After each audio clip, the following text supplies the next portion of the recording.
Irashaimase! Hello and welcome to Fataris' Kitchen. I'm your host, Chef Fataris. It's time once again for Shoot 'em Up Saturday, and on the menu this Saturday we have Block Hole, a classic fusion of the puzzle game and shoot 'em up genre. What kind of taste will it have? Let's get cooking and find out. From developer Konami, Block Hole released to arcades in 1989. In Japan, it was known as Quarth. Outside of Japan, it had the title Block Hole. It would see ports to the Game Boy, the MSX2, and the Famicom, as well as several virtual console releases, including this one, the Arcade Archive release courtesy of Hamster. So this title is a really fun fusion of the puzzle game genre and the shoot 'em up genre, which, especially for the time of its release, was very unique. There have been a handful of games that have done something similar since. Examples include Galicide, Super Star Path, and then, in a more roundabout way, Twinkle Star Sprites and Rival Megagun. So, especially if you're interested in those titles, this is one that's worth checking out. Despite being a Konami title, this is one that I was unfamiliar with, so when it came up as a release for the Arcade Archives, I was actually very excited to check it out, and it's one that I have not been disappointed by. It's quite a bit of fun. So, what kind of gameplay does it have? Well, jumping in from the title screen, we're taken to this grid here, and regardless of whether you're playing one player or two player, you'll see a grid here. But I do feel this game has some benefits to being played two player, so that's the way we'll experience it today. There are actually a couple game modes that you can play in two player, and we'll get to that in a second. But let's talk about the basic mechanics.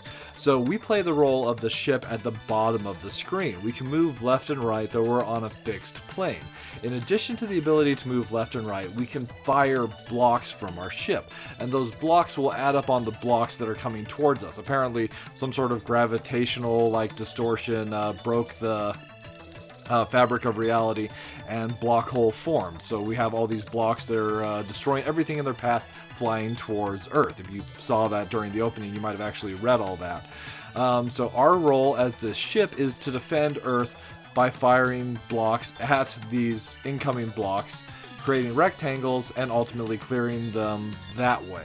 So your goal is to form various sized rectangles based off of the shapes you encounter, and if you form rectangles with the shapes of the initial blocks that are given, you'll clear that block. But one of the parts where strategy really comes into play here is you can pile on blocks around the squares you want to form, complete the square you've got, and you clear extra large sets of blocks. It's actually really satisfying trying to figure out the best way to... Actually, I kind of messed that one up. The best way to aim for the largest blocks possible. The clearing large-sized blocks is very important as the game progresses. As the game, as you move through various stages, and as you can see here, you've got numbers 0, 1, 0, 2, etc., etc. Those you'll encounter new stages where the block color will change and things will speed up. And once you get to the higher level stages, it's actually moving so substantially fast that the pause mechanic that happens when you clear blocks is very, very important. Although I would argue that even that isn't going to matter. At that point, you're going to get game overs regardless. Though, for the time, this game is different from a lot of the other shoot 'em ups that I've been reviewing from that era, in that if you continue, you will just start off where you died, which is pretty satisfying, though it doesn't change the difficulty setting at all. It's just going to be brutal, and you will die. It's going to kill you. That's all there is to it. Kind of terrible for a puzzle game, but that is the reality of it. So the mechanics I do find really, really satisfying. So let's try and show off what I was saying about building large squares with this section here. So there are actually several smaller lines there, but by combining them together, we can make a super large square that clears a ton of space, and it gives us the ability to clear incoming blocks. There is one other mechanic I haven't covered. You can press up to accelerate the rate that the blocks come down towards you. And should a block hit your gray bar there at the bottom, it's game over. But as I mentioned, it's possible to just continue with the stage from there. And if you happen to have made it to the level end, you'll still get the congratulations and move on to the next section. Though my partner, of course, has done it without dying. So the big difference between like the levels is just that the block color changes. There's not a whole lot of excitement there. We do have this really interesting star-filled background behind us that has this really interesting art style where you basically have all these different interpretations of the man and the moon, also some like suns with faces and that kind of imagery. It really works well for the game and kind of gives it an interesting feel, but I almost feel like it works better for the Japanese version of the game, which we'll go ahead and swap over to show you that in just a moment. So before we jump into the Japanese version, we'll just take a quick second to look at the Arcade Archive main menu. So of course we've got the international version, Block Hole, but there's also the Japanese version, Quarth, which as you can see here, it kind of has a different art style, and we'll get into that as we jump into the game itself. So the opening starts the same, but things get different when we get to the title screen. So where I'm actually going to be showing off a different game mode here, and that's one of the things that I find super interesting about the title itself. So the title screen, instead of having that sci-fi ship, it's got this retro sci-fi vibe, kind of like a Jules Verne or Return of the Century sci-fi feel to it. And I really just love the cute design of the ship. You've got cherubs on the sides of it. The little mouth of the nose of the ship opens up to fire your blocks. So we're going to put enough credits in the machine so we can start it with 2 players. And when the second player presses start, you're taken to this mode here. There are actually 3 2-player modes. So there's the main mode, which you saw, which is actually versus 2-player type A. There's the type B, which is a little bit more cutthroat. It's weird because you're not actually competing against each other. There's this, but even if, though you're not competing against each other, you can still kind of throw basically like trash at your opponent. And what it will do is it fills the top of their screen with blocks, not allowing them to see what's incoming for a certain amount of their stage, making it quite difficult at faster speeds. Where you're not actually directly competing against them for anything but score, I'm not sure why they included a mode like that.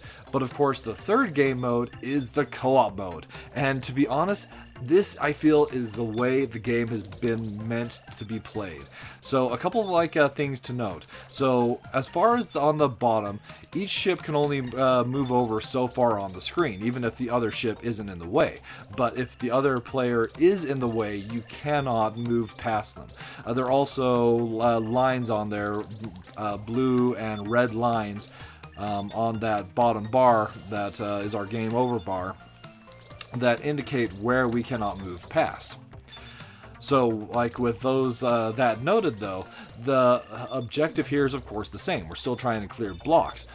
But with that pause mechanic in mind, I feel that the 2-player mode actually works significantly better, as you can be working on clearing a large section or even building up a section to get a higher amount of points, and your opponent can, not your opponent, your partner can be keeping things alive by clearing just like smaller sections.